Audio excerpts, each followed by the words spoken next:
hanya istri salehah, perhiasan terindah. Jih yang mau nikah diam-diam kan Suami itu menanggung dosa-dosa istri dan keluarganya. Tapi ketika seorang istri mengizinkan untuk suaminya menikah lah ya. keceplosan.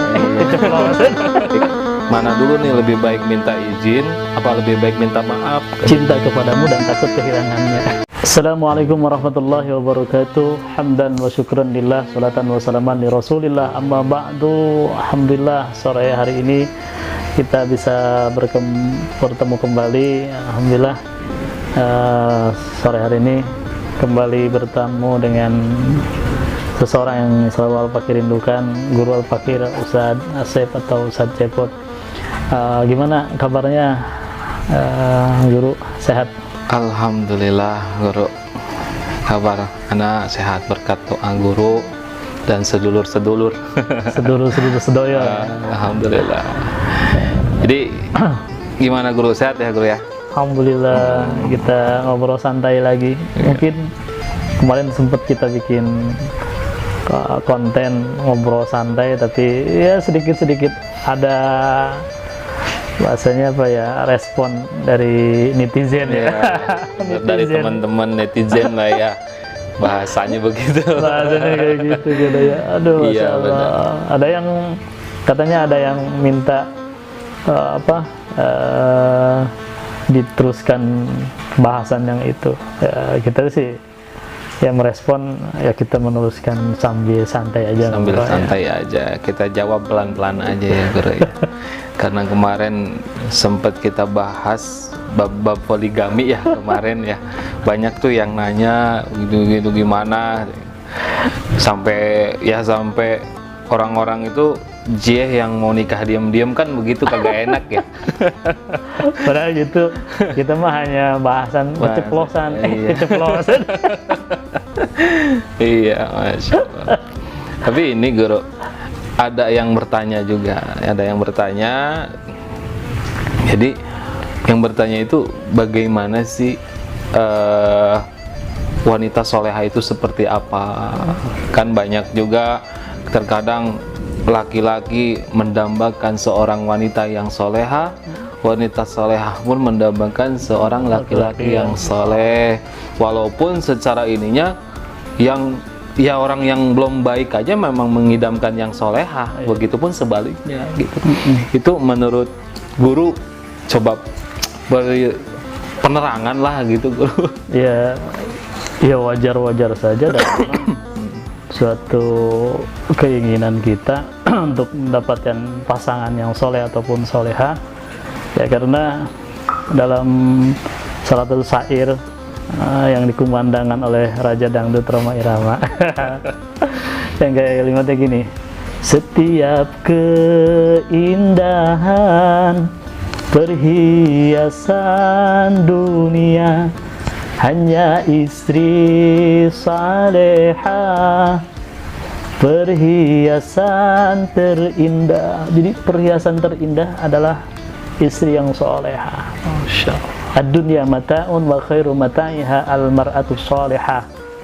Dunia ini adalah perhiasan, dan sebaik-baik perhiasan adalah istri yang solehah.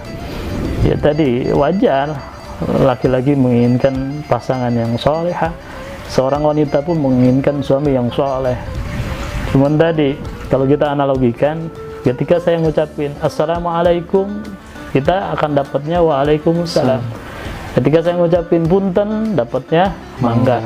Ketika saya ngucapin sampurasun, rampe. Saya ngucapin halo, pasti dapetin hai. Lihat apa yang kita dapatkan boleh jadi asbab apa yang kita keluarkan. Jadi kalau kita pengen pasangan yang soleh ataupun soleha, terlebih dahulu kita harus soleh ataupun soleha dulu. Jangan berharap kita punya istri seperti Sayyidatul Fatimah binti Rasul Sallallahu Alaihi Wasallam kalau kita tidak bisa seperti Sayyidina Ali karamallahu wajhah, ataupun sebaliknya. Maka ya lebih kita memantaskan aja seperti itu. Iya, kan itu tadi ini ya, alhamdulillah nih udah terjawab sedikit-sedikit. Nah ini kriteria wanita soleha itu seperti apa sih? Gitu. Ya, secara garis besar ada 3 ya, yang dijelaskan oleh Rasulullah dalam hadisnya. Ketika kita memandangnya, ija najurta sarotka. Ketika kita melihatnya, memandangnya, kita akan senang, senang dipandang, enak dipandang. Jadi jangan kayak rambutnya terurai kemana-mana gitu, istilahnya pakaian yang nggak keurus gitu, belum mandi lagi ada suami kan itu. Jadi lebih memantaskan dari segi fisik ataupun dari tutur bahasa, jangan berbahasa yang kasar ya, sebisa mungkin yang romantis gitu. Jadi supaya enak dipandang ataupun enak didengar ketika bertutur kata. Kedua, ija amartaka taatka, ketika engkau melihat memerintahkan atau menyuruhnya, dia akan mengikuti perintah. Kecuali dalam hal-hal yang memang yang dilarang oleh Allah. La ta'ata li makhluk fi ma'siyatil khaliq, tidak ada urusan takwa atau mengikuti makhluk kalau durhaka kepada Allah. Jadi kalau memerintahkan terhadap maksiat ya nggak boleh mengikuti. Selama bukan maksiat, misalnya suami menginginkannya dimanapun dia, walau fi zuhrin naqah, walaupun ada di punggung onta peribahasanya, ataupun di dalam keadaan apapun ya harus siap, kecuali dalam keadaan yang ya uzur mengusyara yang tidak diperbolehkan seperti itu. Dan yang ketiga adalah ketika iza gibta, ketika engkau jauh, dia hafiz farjaka, akan menjaga kehormatannya dan hartanya ya, seperti itu. Jadi ada 3 tadi, enak dipandang, kedua mengikuti perintah suaminya, ketiga menjaga kehormatan dirinya dan hartanya, seperti itu. Iya. Ini ada yang bertanya lagi nih guru nih, ya. Apakah seperti ini kayak nyambung ke episode sebelumnya yang poligami. Nah, ketika seorang istri mengizinkan untuk suaminya menikah lagi, apakah itu termasuk istri yang soleh apa gimana? Ya, itu bisa jadi maksudnya kriteria di situ. Jadi tadi pengorbanan seorang istri, ya istri yang mana sih yang mau diduakan? Ada yang bertanya kan gitu, apakah bisa satu hati ada 2 cinta? Bisakah engkau mengumpulkan 2 cinta dalam satu hati? Kalau kita jawab, kalau tidak bisa mengumpulkan 2 cinta dalam satu hati, maka aku kumpulkan di dalam satu cinta rasa takut dan cinta. Di dalam satu hati itu rasa takut dan cinta. Cinta kepadamu dan takut kehilangannya. Jadi seperti itu. Jadi artinya kalau memang itu perintah suaminya, keinginan suaminya, dan dia mengikuti perintahnya, namanya hidmah itu kan iskotu irodatika ma irodatihi, menggugurkan keinginannya mengikuti keinginan suaminya. Misalnya kalau suaminya meminta tadi dia pengen nikah lagi, ya kalau memang istri yang soleh tidak akan berbuat apa-apa karena memang dia mengikutinya. Seperti itu. Dalam satu kisah Khalifah Harun ar-Rasyid, dia mempunyai banyak istri. Banyak istri. Cuman dari sekian yang istri itu ada yang paling dicintainya, yang paling disayanginya. Ya mungkin orang-orang bertanya, orang ini istrinya ini yang lain cantik-cantik. Istri yang paling disayang itu istrinya biasa aja. Ibaratnya paling biasa aja. Gitu. Cuman bertanya, kenapa wahai Khalifah Harun ar-Rasyid kau yang paling kau cinta itu yang itu, bukan yang paling cantik? Maka dibikinlah kayak demo gitu, demonstrasi, diundang semua istrinya, itu semua istri termasuk ya, istri yang dia cinta itu, gitu. Maka dia menunjuk satu kamar yang di dalam itu diisi dengan perhiasan, pakaian yang indah. Kata Khalifah ar-Rasyid, sekarang aku izinkan kamu mengambil sepuasnya kamu, harta, baik perhiasan ataupun pakaian, semuanya istrinya semuanya ngambil sebanyak-banyak. Cuman yang dilihat tuh yang istrinya itu diam saja. Yang istri yang satu itu yang paling jelek gitu. Sayembara, bikin sayembara begitu ya. Dia mah diem aja. Yang lain masih sibuk ngambilin perhiasan dengan ininya ya. Ya makanya ketika ditanya kenapa engkau tidak mengambil apa yang kau inginkan, harta, Bu, perhiasan atau pakaian. Kata istrinya itu, yang aku inginkan adalah kepuasan pelayananku. Jadi kalau kau puas dengan pelayananku, itulah yang aku inginkan, dan itulah kepuasanku. Maka tadi kalimatnya isqatu irodatika ma irodatihi. Seseorang yang khidmah itu adalah dia menggugurkan keinginannya mengikuti keinginan suaminya gitu. Jadi kalau seorang istri suaminya pengen nikah lagi, diikuti, yaitulah khidmah sesungguhnya.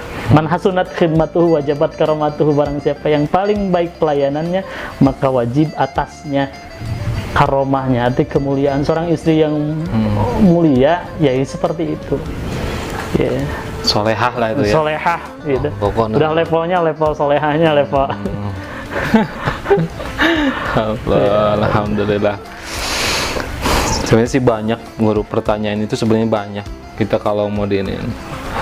Jadi ada juga emang ini jadi sekitar pertanyaan dari kawan-kawan netizen lah yang inilah ya. Jadi emang menitip pertanyaan maksudnya gitu. Yang kayak tadi malah apa? Baru aja dapet telepon gitu, langsung ditanyain gitu. Lebih baik minta izin apa lebih baik minta maaf gitu ya, minta maaf apa lebih baik gitu apa, pokoknya maksudnya begitulah gitu. Lebih baik mana dulu nih, lebih baik minta izin apa lebih baik minta maaf katanya gitu. Lihat situasi dan kondisi. Tahu-tahu kalau minta maaf itu tidak yang memungkinkan, yang mending minta maaf dari minta izin yang belum bentuk memungkinkan. Iya, berarti mendingan minta maaf ya daripada minta izin. Mau diizinan karena memang tidak ada syarat seorang suami pengen nikah lagi harus ada izin istrinya, nggak ada gitu, karena itu urusan lain. Jadi kenapa seorang suami itu tadi tidak ada keharusan untuk dapat izin dari istrinya, karena suami itu menanggung dosa-dosa istri dan keluarganya, tapi istri tidak menanggung dosa suaminya, seperti itu. Nah itu nih benar guru. Ini masih istri yang solehah lah yang ada yang bertanya juga gitu. Gimana kalau misalnya istri yang solehah dengan suami yang tidak soleh? Contohnya ketika si istri itu rajin beribadah, rajin ibadah, tapi si suami mah boro-boro sholat aja kedul gitu, males itu males ini males gitu. Itu bagaimana gitu? Apakah nanti akan dipertanggungjawabkan untuk si istri apa si kalau apa nafsi gitu, si suami urusan dengan urusan suaminya nanti di sana lah gitu. Nah kalau untuk si perempuan ini, si istri ini dengan amalia kesolehannya dia itu ya dengan untuk keselamatannya dia pribadi itu apa gimana? Kalau urusan suami dan istri ya mungkin tadi seorang istri itu tidak menanggung dosa suaminya. Ya kalau urusan antara sesama mukmin disebut watawassaw bil haq watawassaw bis sabr, jadi saling mengingatkan dalam hak dan kesabaran, itu masuk ke situ. Cuman untuk hal tadi menanggung dosa suami, dia nanti di akhirat nanti nafsi. Seperti mana dalam rumah tangga itu kan ada 4 kategori ya. Ya seperti rumah tangga yang istrinya solehah tapi suaminya durhaka kepada Allah, yaitu contohnya Siti Aisyah punya suami Fir'aun. Ada lagi yang suaminya soleh, istrinya durhaka seperti Nabi Nuh. Gitu, punya istri yang durhaka. Ada lagi yang suaminya durhaka, istrinya durhaka, yaitu Abu Lahab. Ya. Maka dalam Quran diabadikan saya selana rong datalah habi wa mu'atu hamalatal hatab gitu. Seperti itu. Jadi ada 3 kali ya rumah tangga itu yang sama-sama, yang tadi istrinya soleha, suaminya soleh, ada yang suaminya soleh, istrinya yang durhaka, ada yang dua-duanya durhaka gitu. Kita mudah-mudahan sih suaminya soleh dan istrinya yang soleha yang kita inginkan, seperti yang dicontohkan dengan rumah tangga uswah kita, teladan kita baginda Nabi Muhammad sallallahu alaihi wasallam. Laqad kana lakum bi rasulillahi uswatun hasanah. Jadi Rasul itu adalah suri teladan bagi kita yang paling lengkap dicontoh yang rumah tangga ya, karena Rasulullah menikah seperti itu. Nggak bisa kita mencontoh ke Nabi yang lain, karena kayak misalnya Nabi Isa nyontoh pernikahan nggak mungkin, karena Nabi Isa nggak pernah nikah. Ya, seperti itu ya, mungkin itu saja. Sudah sore juga. Alhamdulillah, terima kasih guru atas waktunya ya. Jadi nanti untuk teman-teman yang emang mau bertanya tentang masalah apa aja tentang kehidupan sehari-hari atau bisa langsung komentar aja. Jangan lupa share and subscribe di channel kita. Cukup ya guru ya? Iya juga. Ya. Ya, mungkin. Assalamualaikum warahmatullahi wabarakatuh.